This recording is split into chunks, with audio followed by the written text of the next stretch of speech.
Política ES, uma bússola para entender os rumos da política no Espírito Santo. Olá, está no ar o Política ES, programa sobre política e poder do Século Diário. Lembro a vocês que esse programa e outros programas estão disponíveis nos canais do Século Diário no YouTube, nas plataformas de áudio e também o conteúdo em seculodiario.com.br e acompanhe também o Instagram, que é @tvséculo. Eu sou o Vitor Taveira, hoje estamos recebendo aqui a economista, a professora universitária Sofia Manzano, que é militante do Partido Comunista Brasileiro, PCB, pelo qual foi candidata à presidência do Brasil em 2022. Sofia está em Vitória participando do Congresso do Andes, que é o Sindicato Nacional dos Professores de Ensino Superior, que está acontecendo na UFES, né? Bem-vinda, Sofia, obrigado pela presença. Obrigada, é um prazer estar aqui com vocês, falar com seus ouvintes, espectadores. Agradeço muito pelo convite e é isso, vamos bater um papo aqui. Antes de falar sobre o Brasil, eu queria começar, né, porque você esteve muito recentemente na China, né, participando de um congresso, inclusive, sobre essa relação de China e América Latina. Queria que você me contasse um pouco como foi essa experiência e como você entende esse modelo político e econômico chinês, né, nesse mundo de hoje.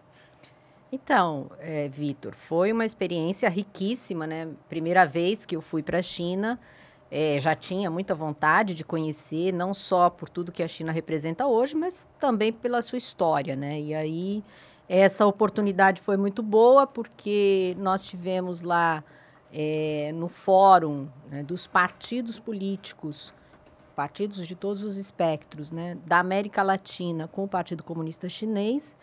E nesse fórum nós debatemos, né, a relação internacional da China com a América Latina, né, e qual é o modelo que eles pensam, né, desta relação internacional, que é muito diferente da relação internacional que os países ocidentais sempre tiveram com a América Latina. Então, foi uma experiência muito rica por isso. Além disso, evidentemente, que nós pudemos viajar um pouco. Claro, a China é gigante, né? E tem milhões de coisas maravilhosas para a gente conhecer. Mas esse fórum foi em Pequim, depois fomos para Wuhan, na província de Hubei, e depois também a experiência do trem-bala até Xangai, visitamos aldeias camponesas, foi riquíssima essa experiência. Além também do contato com os outros companheiros de partidos políticos da América Latina, né? Que foi muito bom. E, assim, quando se fala do socialismo chinês, né? Aí tem gente que fala de socialismo de mercado, tem gente que fala, enfim, tem várias concepções. Eu sei que, assim, além do seu estudo, junto com essa percepção, o que você entende? A China é socialismo, é um capitalismo, é um híbrido? A própria China, né, se coloca, né, na construção que eles estão moldando já há muito tempo, né, desde dos anos 80, eles dizem o seguinte, que são dois sistemas em um país. Porque antigamente a gente falava, né, que tinha o sistema capitalista e o sistema socialista, que era mais vinculado à União Soviética, aos países do leste europeu, Cuba, etc. E a China adotou, né, para o seu projeto de desenvolvimento, dois sistemas. Então, eles não negam que eles têm elementos bastante fortes de capitalismo, empresas privadas, toda a questão do assalariamento da população, a questão que diz respeito ao modo de produção capitalista, mas também o socialismo, né? Então, eles procuram formular teoricamente, implementar na prática esse modelo de dois sistemas em um país. Não sei qual é o futuro disso, é uma experiência muito interessante, né? O fato é que, tanto do ponto de vista do desenvolvimento, como nós entendemos o desenvolvimento econômico, desenvolvimento social, desenvolvimento político, desenvolvimento humano, eles são um exemplo que está há anos-luz do que nós conhecemos aqui, né? Não é só a qualidade de vida da população chinesa, que é imensamente melhor do que a qualidade de vida das populações dos países ocidentais, e nós temos que lembrar que a China tem 1 bilhão e 400 milhões de habitantes.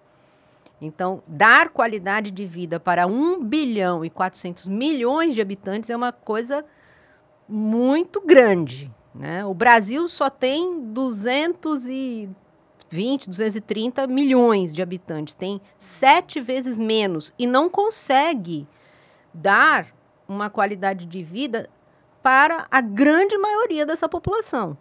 E a China consegue. Se a gente comparar com a Índia, por exemplo, que também é um país gigante, que tem 1 bilhão e 400 milhões de habitantes, a diferença é brutal, né, entre o que a população chinesa tem e o que a população indiana tem.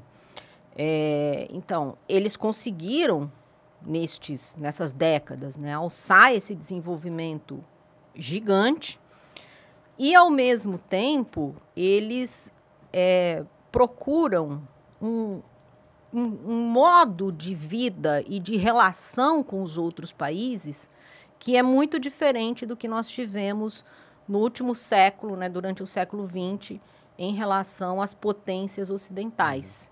Isso é até uma coisa, você estava ali às vésperas da posse de Trump, né? Que já provocou aí incidentes diplomáticos, né, especialmente os presidentes da Colômbia, do México, rebatendo aí o Trump, enfim, polêmica também na imprensa brasileira, deportações, várias questões em que eu queria saber como é que isso estava sendo discutido, né, lá entre os chineses e também entre esses partidos da América Latina, que a gente está vendo que começa um novo momento em que aí quase que uma oposição, como ocorria, né, na Guerra Fria, quem não estava com os Estados Unidos, sem os Estados Unidos, né, com dificuldades, tinha que acabar, né, cedendo ali à União Soviética, fazer parcerias ali, porque eram as potências que tinham... Claro, a gente tem um mundo muito multipolar ainda, muito mais, né, mas a gente ainda tem esses polos, né, porque qualquer questão, a China passa a ter um certo protagonismo, né, diante de possíveis embates com o governo norte-americano, em que a China provavelmente vai estar ali muito interessada em mais negócios, né, em mais relações econômicas com o Brasil. Então, a diferença do que acontecia com aquele período bipolar, né, da União Soviética como um polo e os Estados Unidos, o Ocidente, como outro polo, é que hoje a China, ela não é um polo isolado como a União Soviética era. Os Estados Unidos hoje dependem da China. Os países latino-americanos dependem da China. Quer dizer, o que eles construíram desde a década de 80 foi uma inserção em diversos mecanismos do capitalismo ocidental que amarrou o próprio desenvolvimento desses países à China. Então, eu vou te dar alguns exemplos. O Milei, quando na campanha eleitoral na Argentina, fez aqueles discursos histriônicos, né, bem palhaço, dizendo que ia acabar com o Banco Central, que ia romper com a China, que isso e que aquilo. Aí a população acha, porque não entende muito bem como se dá essa relação, e também porque a grande imprensa mente e esconde, né, o papel desta relação, acha que, de fato, o Milei vai fazer esse tipo de coisa. Ele não fez, porque ele não pode fazer. Porque se ele rompe relações com a China, ele afunda ainda mais a economia argentina. O Trump é a mesma coisa. Não sei se vocês acompanharam, mas o Trump, no seu discurso de posse, disse que ia taxar brutalmente as importações para a China. Já desde a campanha dele, eu já havia dito, inclusive em outras entrevistas, que se o Trump ou o governo americano taxar, né, fizer taxas de importação de produtos chineses, ele implode a economia norte-americana porque ele vai provocar inflação. Porque hoje, grande parte do que os norte-americanos, inclusive aquele bonezinho que eles usam escrito Trump, Make America Great Again, é feito na China. Então, eles vão pagar mais caro por produtos que eles dependem. Então, mas o Trump faz esse discurso e a população enlouquecida votou nele, aceitou sua posse, só que 3 ou 4 dias depois, acho que foi na sexta-feira passada ou na semana passada, ele deu entrevista na Fox News dizendo que, veja bem, não é isso, não vou assim taxar 100%, 60%, vou ver e tal. Tanto que o dólar caiu, enfim.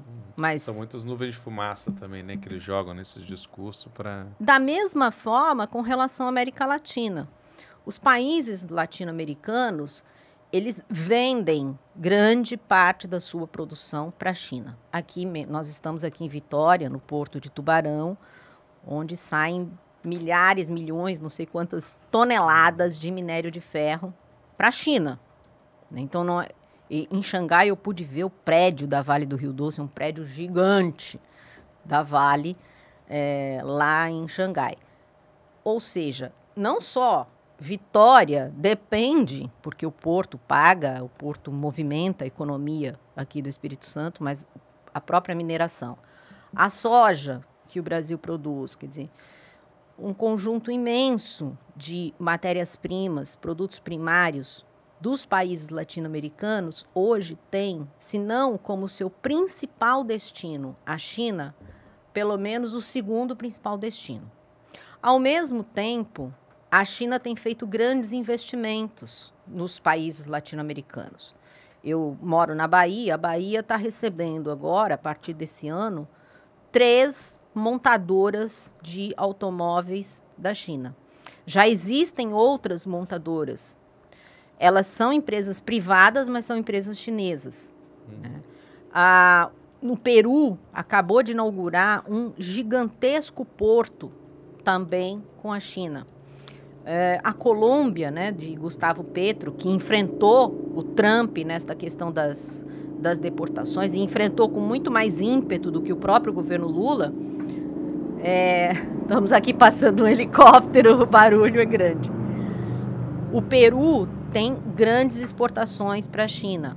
Apesar de hoje o Vietnã ser o maior produtor de café e a exportação de café do Vietnã é muito grande para a China, os chineses tradicionalmente não têm costume de tomar café, eles tomam muito chá, só que este costume está entrando de forma bastante acelerada. O Espírito Santo, inclusive, está desenvolvendo esse café como se fosse como é que fala? No modo de chá, né? Café solúvel dentro da bolsinha de chá, né? Do saquinho. Então, imagine, o chinês não tem costume de tomar café, mas isso já está entrando de forma bastante acelerada lá. Se nós pensarmos num país de 1 bilhão e 400 milhões de pessoas, imagina que metade dessa população tome um café por dia. São 700 milhões de saquinhos de café. Então, milhões. Da população brasileira. É o triplo da população brasileira. Falando em 700 milhões, que é metade da China. É metade da China. Então, os países latino-americanos, assim como os africanos, eles têm muito interesse. E os seus governos não estão mais dispostos. Quando são governos que prezam por uma soberania, né? Por defender o país, eles não estão dispostos a baixar a cabeça para... Agora, quando a gente pensa nesse processo de desenvolvimento da China, né, quando ele atrai, né, o capital internacional e fomenta suas próprias empresas para a produção, se eu não me engano, estou falando assim mais como leigo, mas assim, ela inclui transferências de tecnologia, ela aprende, né, com esses processos que entram lá, aproveitando a mão de obra barata no primeiro momento, agora você tem uma mão de obra qualificada muito grande, e a China domina o setor industrial e a gente, como você falou, está exportando soja, minério e vivendo um período de desindustrialização, né? Que tem os impactos econômicos. Como que isso foi discutido? Como que a China pode contribuir nesse processo econômico para que não siga a América Latina sendo, na verdade, um produtor de commodities sem valor agregado? Como que se enxerga isso? Porque você estava falando um pouco da visão da China, que a visão de um mundo, de uma hegemonia chinesa, né, mundial, ela é diferente do que preconiza esse imperialismo americano. Então, primeiro a gente precisa esclarecer uma questão que, assim, hoje a China não é mais um país de mão de obra barata. Exatamente. Eu não sei se vocês viram, mas o próprio CEO da Apple falou, nós não viemos para a China porque a mão de obra é barata, muito pelo contrário, é cara, já é cara. Agora, é muito qualificada. A segunda questão é que a China não tem mais esse processo de trazer as empresas internacionais para aprender a tecnologia. Ela está exportando tecnologia, ela produz e exporta tecnologia. Agora, a questão dessa relação que você muito bem colocou, né, do nosso país ou da América Latina ser primário exportadora, quer dizer, exportar minério, produtos agrícolas, etc., né, e importar produtos industrializados, eu penso, né, e eu vejo que a China tem interesse em contribuir para o desenvolvimento industrial dos países. No entanto, ela não interfere. E aí, esta é uma responsabilidade nossa. E esta responsabilidade nossa, eu não vejo que está sendo levada a sério e mesmo que tenha atores políticos e econômicos que queiram isso. Isso é muito sério. Nós temos no Brasil hoje uma classe dominante e uma representação política que não tem interesse em reindustrializar o Brasil, a não ser muito pontualmente. Por quê? Porque eles estão ganhando muito dinheiro com a desindustrialização e com a reprimarização do país. Nós estamos sendo, de uma maneira muito rápida, atacados por um modelo de agronegócio destrutivo, né? E esse agronegócio que está aí devastando biomas importantíssimos para ganhos de curto prazo, faz com que não haja interesse do próprio capital em investir em indústrias. Nós não temos, por exemplo, nenhum projeto de desenvolvimento tecnológico nacional. O máximo que a gente tem de industrialização é trazer empresas chinesas de automóvel para cá, trazer empresas americanas para cá, trazer empresas alemãs para cá. A gente não tem um projeto nacional. É isso que eu queria perguntar exatamente. Assim, o que caberia ao Estado brasileiro, né, nessa conjuntura que a gente vive, nesse momento histórico, para contribuir nesse processo de reindustrialização? E ainda abre um parêntese que a gente está no momento em que há uma crise ambiental de proporção e número. Então, assim, também é um fator que também é importante considerar no processo de desenvolvimento do país, né? Uhum. Infelizmente, nós não temos nas forças hegemônicas, nas forças políticas hegemônicas no Brasil, nós não temos um projeto de país. E quando eu digo as forças hegemônicas, o PT e todo o grupo que apoia o governo Lula de centro-esquerda não tem esse projeto. Tem um projeto de ganhar eleição, mas não tem um projeto de país. Qual é o projeto de país que foi debatido na última campanha eleitoral por parte do presidente Lula? Bom, o bolsonarismo, a extrema-direita, esse é que não tem mesmo. Não só não tem um projeto de país, como para eles, se o Brasil se tornasse o 51º estado dos Estados Unidos e fosse, sei lá, o quintal, para eles estava bom. Né? Não é à toa que eles são tão maravilhados com tudo que acontece nos Estados Unidos. Especialmente em Miami.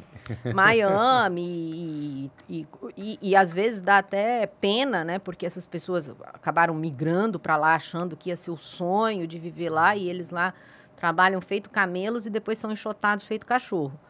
E são justamente essas pessoas os grandes eleitores da extrema-direita. Então, a extrema-direita no Brasil não tem projeto nenhum, a não ser ganhar a eleição para fazer os seus negócios escusos. Agora, a centro-esquerda, que poderia ter esse projeto, também não tem. Então, nós estamos numa situação em que o debate político ele se perdeu em retóricas de internet, de brigas, como se fala na internet, né, de quinta série B, da turma do fundão. Um querendo lacrar aqui, o outro querendo lacrar ali, e ninguém discute a sério qual é o futuro do Brasil. O que é que nós queremos para esse país? Bom, para isso também tem um outro ator que é importante nesse processo. Não é só a vontade política de ter esse projeto.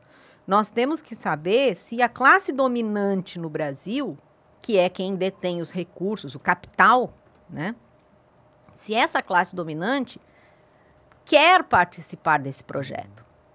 E eu tenho convicção de que a classe dominante no Brasil não quer participar de um projeto de desenvolvimento soberano do país. Ela não quer, porque ela ganha muito com o atraso.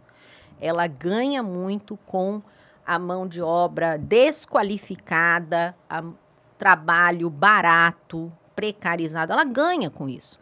Então, ela não quer mudar isso.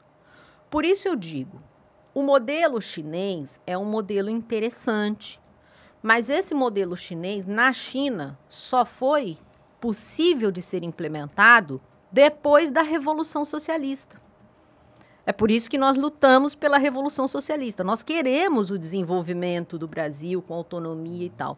Só que com essa classe dominante é impossível. Então, a Revolução Socialista é o primeiro passo. Você fala assim que o governo Lula não discute um projeto de país, mas assim, a política econômica diz muita coisa. Ela vou dizer assim, ela é coerente ao que ela se propõe. Ela é explícita, tem um projeto. Né? Existe um projeto que não... Você tem razão. Né, que você consegue identificar, e aí o Haddad simboliza muito bem esse projeto, né, que diz para que rumo esse governo acredita que o país deve ir. Que é esse mesmo processo de conciliação, de acordos institucionais, dentro da conjuntura, fazer o possível para, né, conciliar esses interesses, de tentar trazer algum benefício para a população, né, de algum combate à desigualdade, ao mesmo tempo a manutenção dessa estrutura de poder, né, econômica e política, e agora politicamente muito mais acirrada, né, um Congresso que é muito mais complicado, né, então enfim, vocês deu para entender, mas assim, tem... De fato, você tem razão. Parece que a política é a conciliação e o acordo, na verdade. O projeto é esse, né? Então, na verdade, quando eu falo que o PT e a centro-esquerda que está em volta do PT não tem um projeto político, não é que ele não tem um projeto político, ele tem. Ele não tem um projeto de país, de soberania do país. Ele não tem, que é diferente. Qual é o projeto, né? E o Lula fala isso o tempo todo. A missão dele é ser conciliador, é conciliar. Só que é inconciliável no Brasil os interesses do grande capital, da classe dominante, dos ricos, poderosos, dos capitalistas, como você quiser chamar, da burguesia interna. É inconciliável o interesse dessa turma com uma política de desenvolvimento e com os interesses de 90% da população. É inconciliável. Então, o projeto do Lula de ser o grande conciliador já está fracassado por uma leitura equivocada desses dois interesses. Só que eu acho que o Lula não é desinformado. Ele sabe disso. Portanto, qual é o tipo de política econômica e social que o governo Lula tem feito nesses últimos 2 anos e que já começou lá no passado? É uma política que prioriza de forma bastante acentuada os interesses da classe dominante, que é o agronegócio e o rentismo financeiro, através do Haddad, né, do arcabouço fiscal, da PEC do final do ano passado, que limita a correção do salário mínimo, que limitaria o BPC, se não fosse o próprio Congresso impedir isso.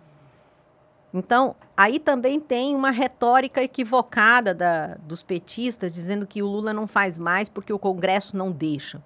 Ora, pelo que nós vimos o ano passado, o Lula queria piorar mais a situação da classe trabalhadora, o governo Lula queria piorar mais a situação do BPC e etc. Quem não deixou isso acontecer foi o Congresso, que modificou a proposta. Então, ao mesmo tempo, né, em que o governo faz dessa política macroeconômica que prioriza de forma avassaladora os interesses do agronegócio e do rentismo, ele, por imaginar ou por querer passar a ideia de que é um conciliador, faz uma pequena política de distribuição de assistencialismo no Bolsa Família, e etc. E tal. Qualquer governo pode fazer isso. Não precisa ser um governo de esquerda nem de centro-esquerda para fazer isso.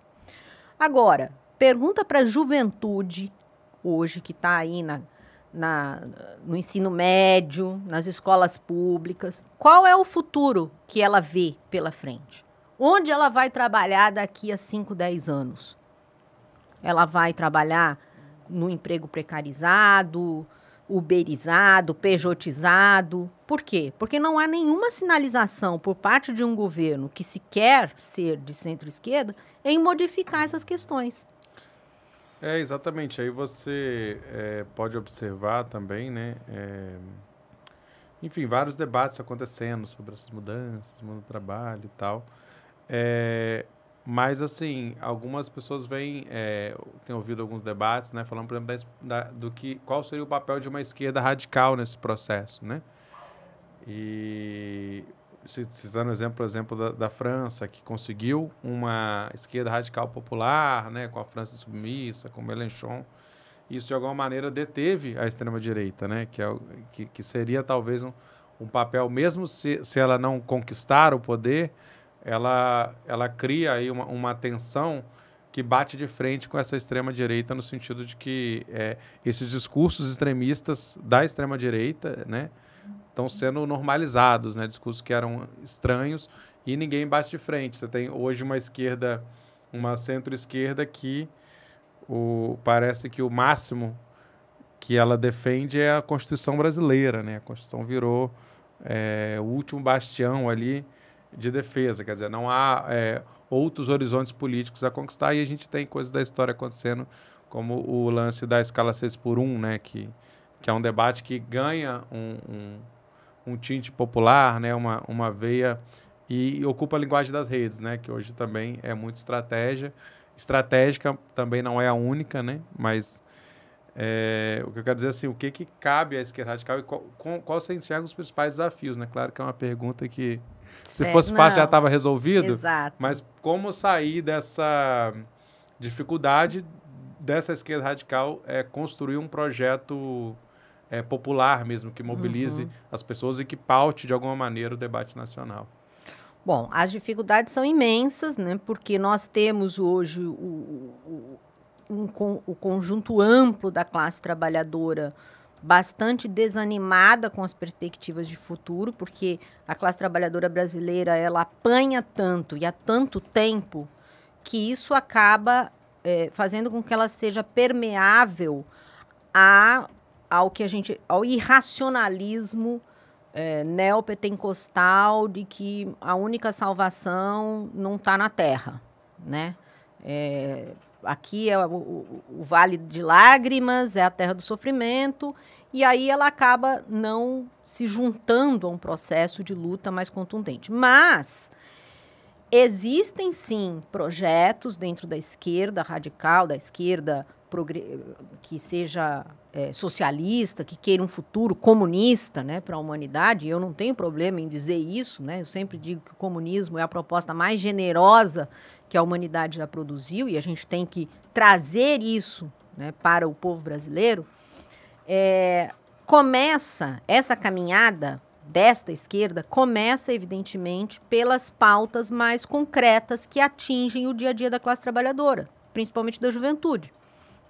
Então, como se fala, quando se pautou, né, no ano passado, ou no ano retrasado, a questão do fim da escala 6x1, nós não só achamos a pauta acertadíssima, mas, além disso, já vínhamos falando sobre a necessidade da redução da jornada de trabalho para 30 horas semanais sem redução salarial.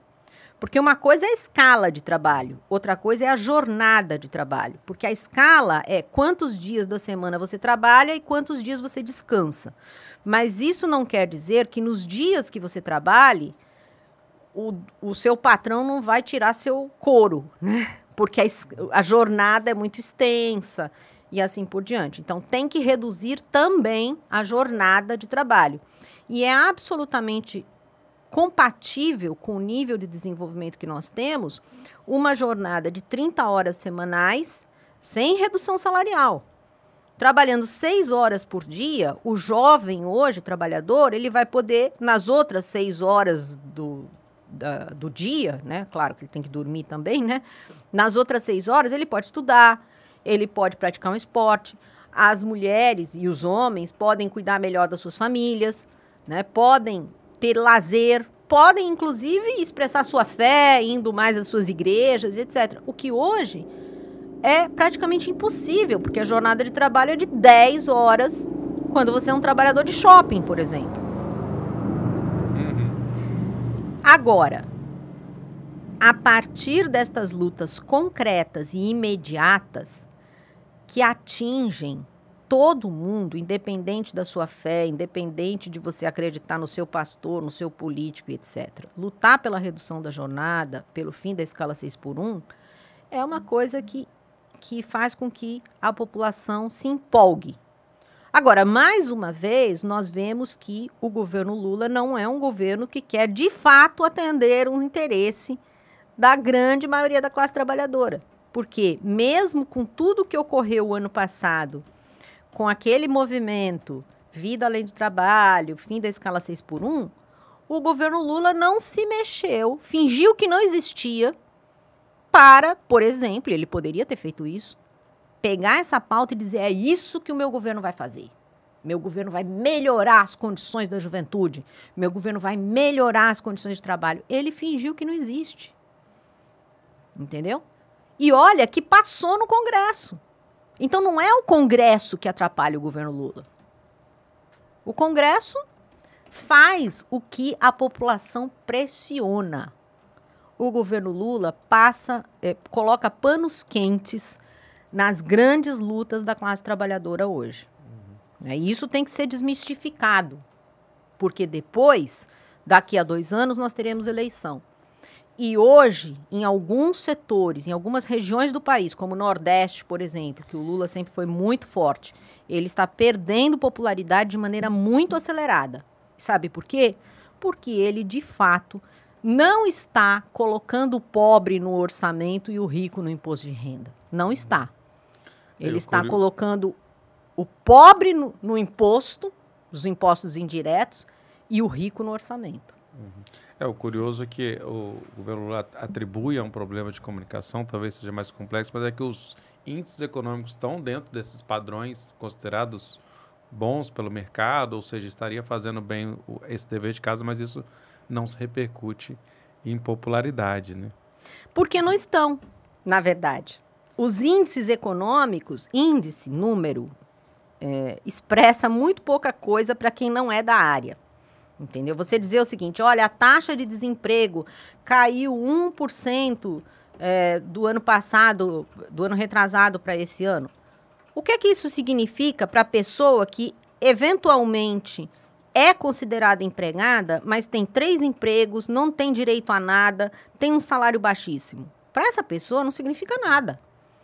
Então, o número em si, eu sou economista, a frieza dos números não expressa nada em termos de sentimentos, ou quase nada, né? Claro que expressa, né? Mas a percepção do número por parte da população é a sua vida concreta, né? Então, dizer que a economia cresceu 1 ponto percentual a mais do que o mercado previa.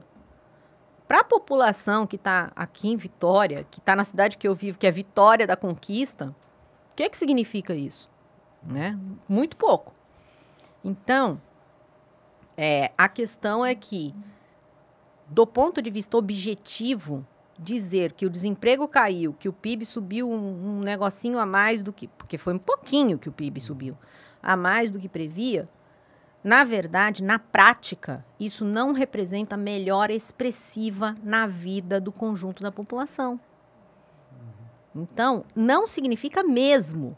Realmente, não é que a pessoa está sendo enganada pelos meios de comunicação. Ela não está sendo enganada. Ela sabe que para ela manter um padrão de vida minimamente decente, ela tem que trabalhar feito uma maluca. Ela tem que deixar de ver seus filhos, de cuidar dos seus de ter um momento de lazer, porque ela está sendo super explorada. E aí, queridos, não adianta dizer que o desemprego baixou e que a economia subiu. Porque essa pessoa sabe que o desemprego baixou, porque ela não é uma desempregada, mas ela tem que trabalhar muito. E o PIB subiu porque, evidentemente, todo mundo precisa saber disso, a produção da riqueza depende do trabalho. Então, se as pessoas estão sendo super exploradas no trabalho, é evidente que vai aumentar o PIB. Agora, com quem fica esse PIB? Né? E isso, a população, mesmo não compreendendo teoricamente como isso funciona, ela sente na pele. Agora, para não deixar passar, né, já que você está aqui, né, em Vitória acompanhando, né, participando do Congresso do Andes, queria que você falasse brevemente, né, o que está sendo discutido, quais são as principais questões, né, que é um congresso dos professores universitários, dos docentes, das universidades públicas, né, então a gente passou por períodos muito difíceis, né, de muitos cortes no governo Bolsonaro. Enfim, como é que está, em que pé está esse debate, quais são as principais temáticas que a categoria está discutindo hoje? Bom, primeiro deixar aqui para todos os ouvintes que eu sou da base, né? Eu não estou na direção do sindicato, eu sou da base do sindicato. Bom, e também sou de uma universidade estadual, né? Então, o Andes, ele é um sindicato que envolve todos os professores do ensino superior público no Brasil, tanto municipal, estadual e federal. Bom, aí nós temos diversas questões que são importantes. Primeiro, o ano passado, os professores das universidades federais tiveram que fazer uma greve, né? Porque as pessoas falam, o professor entrou em greve. O professor faz de tudo para negociar com o seu patrão, seja ele o governo federal, estadual ou municipal, para não entrar em greve. Mas as negociações não estavam evoluindo, os professores tiveram que fazer uma greve para conseguir um acordo que sequer repõe de fato ou recupera, né, tanto do ponto de vista dos interesses corporativos da categoria, né, salário, carreira, concursos, quanto do orçamento das universidades. Mas a greve foi encerrada com um acordo e o governo tem dificultado, inclusive, o cumprimento do acordo. Bom, só por aí dá para a gente ver qual é o modelo que o governo Lula quer para as universidades públicas. Que, se não é explicitamente, como era no governo Bolsonaro, de sucateamento das universidades, pelo menos não vê a universidade com prioridade. E aí eu tenho que fazer uma observação com relação à China, né? Por que a China alcança hoje ser a potência em termos de produção de tecnologia? Vocês têm visto essa semana a nova IA chinesa, o DeepSeek, que invadiu os Estados Unidos e fez cair as ações das grandes empresas de tecnologia, porque ela é super mais... ela é muito melhor do que ChatGPT, etc. Por quê? Porque a China investiu muito nas universidades, nos centros de pesquisa e tecnologia, mas investiu muito. Para quem quiser, posso fazer uma propaganda aqui de um outro programa. Tem uma entrevista do Nicoleles, que é aquele cientista brasileiro, no Opera Mundi, que ele explica muito bem essa diferença de política de ciência e tecnologia do Brasil e da China. Vale a pena assistir para ter mais apropriação do que isso. Mas voltando ao sindicato, né?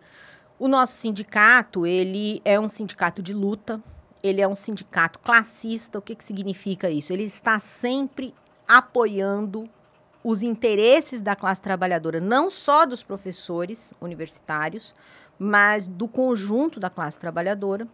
E também é um sindicato que luta pela universidade pública, gratuita, de qualidade e socialmente referenciada.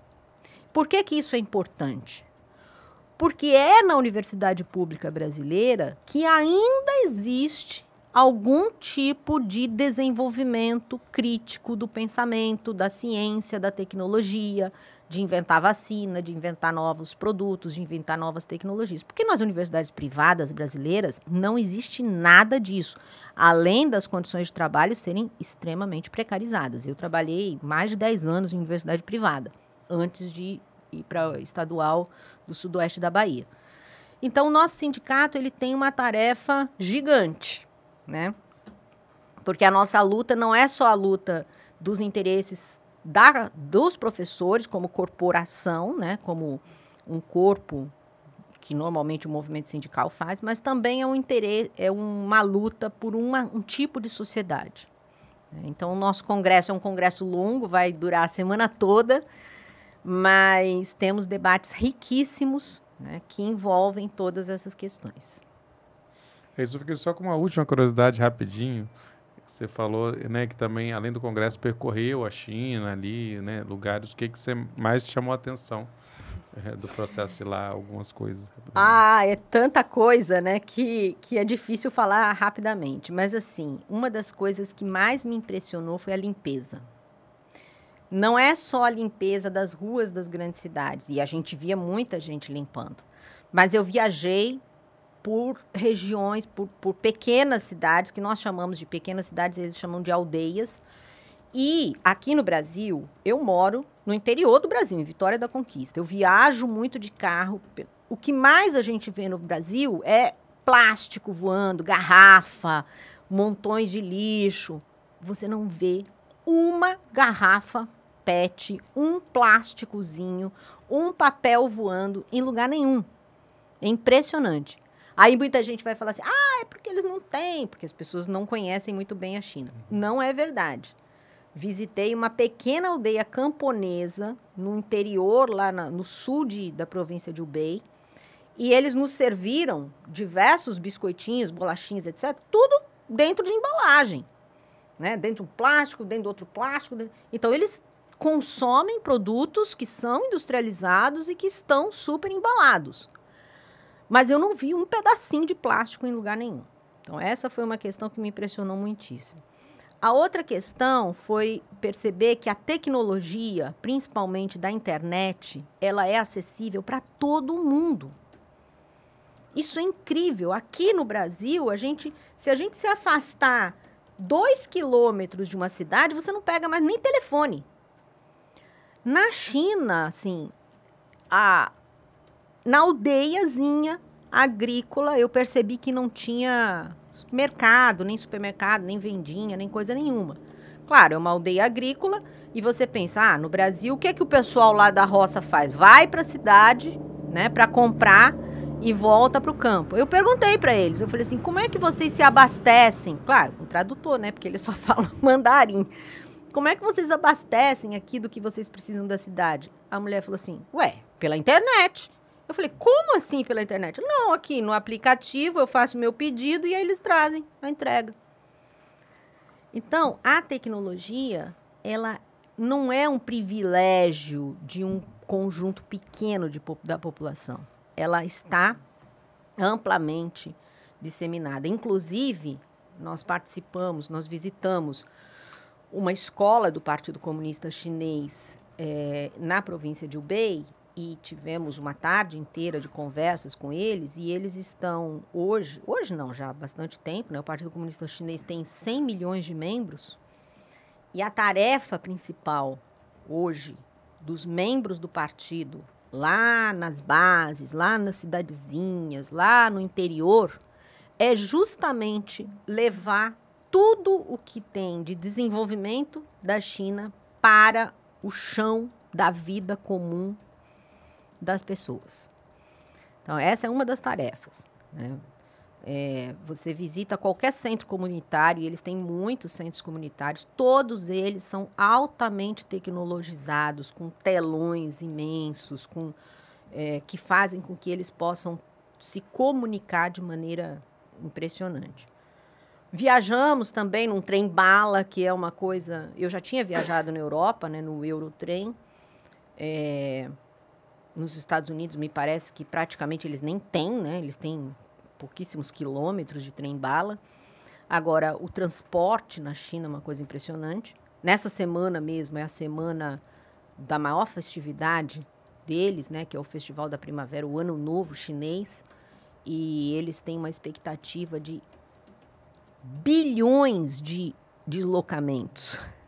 Né? Os chineses viajam muito para visitar seus familiares e eles têm um sistema de transporte espetacular, tanto de trens, aviões, tem muitas companhias aéreas, muitas. Aviões, aeroportos moderníssimos. Agora, as estradas também é uma coisa... O Brasil é uma vergonha com relação a isso. A nossa principal rodovia, que liga o norte ao sul do país, que é a BR-116, tem pouquíssimos quilômetros duplicado. A China tem milhares de quilômetros, que não é duplicado, é quadruplicado. Entendeu? É um negócio impressionante. Então, tudo isso faz com que a gente veja que é um país que, como se diz na internet, em muitas pessoas que falam, né, sobre a China não está em 2025, ela está em 2325, né, por aí. Fora outras curiosidades, assim, que a gente viu também no hotel, aquele robozinho que faz o... Você pede faz um pedido no quarto, o home service é um robô. Ele sobe o elevador sozinho, ele toca a campainha sozinho. Eu presenciei isso, é bem interessante. Aí são as coisinhas que eles utilizam. E outra coisa que eu acho interessante é que, mesmo a China sendo altamente tecnologizada, robotizada, né, a produção ela é bastante... eles utilizam muita máquina para fazer as coisas. A gente se pergunta, bom, mas se as máquinas estão fazendo tudo, o que as pessoas estão fazendo? E aí é uma questão interessante. Eles empregam muita gente, mas muita gente mesmo, nos cuidados pessoais. Gente cuidando de gente. E essas pessoas são pagas, são assalariadas, não é voluntariado. Então, por exemplo, visitamos um centro comunitário e um dos grandes problemas que eles têm, porque eles tiveram uma política do filho único há um tempo atrás, né? Os casais só podiam ter um único filho para não explodir a população, e os filhos que os casais preferiam eram meninos. Bom, esses meninos cresceram e se casaram. Então, eles têm um grande problema entre sogra, que mimou o menino, e a nora. É incrível, eles falaram muito disso. O problema entre sogra e nora é um problema que dá muito conflito. Ora, sabe o que eles fizeram? Eles construíram uma enorme rede de aconselhamento, de conciliação. Isso emprega muita gente. Para ser conciliador de sogra e nora, entendeu? Então, o cuidado para o desenvolvimento humano emprega muita gente. Eu acredito que esse é o elemento socialista que a China utiliza. Porque no capitalismo, esse tipo de emprego não gera lucro. Se não gera lucro, ninguém faz. Quem é que vai empregar gente para resolver conflito de sogra com nora? Quem é que vai montar uma superestrutura para resolver esse tipo de conflito? Isso não dá lucro, né? Então, são diversas coisas assim, muito interessantes. Tenho muita vontade de voltar novamente. A minha estada em Pequim foi muito curta. Eu não pude visitar a Cidade Proibida, que é um dos monumentos mais interessantes. Então, foi isso. Beleza, muito obrigado. Sofia Mazanas, foi Política S, produção e locução minha Vitor Taveira e apoio técnico do Alexandre Bisinotto, no estúdio Rocket Filmes, Leonardo Sá na fotografia. Nós voltamos na próxima semana com mais temas importantes aí para pensar o Espírito Santo, o Brasil e o mundo. Para saber mais notícias diárias e análise sobre o Espírito Santo, você entra lá no seculodiario.com.br. Obrigada, bom dia para todo mundo.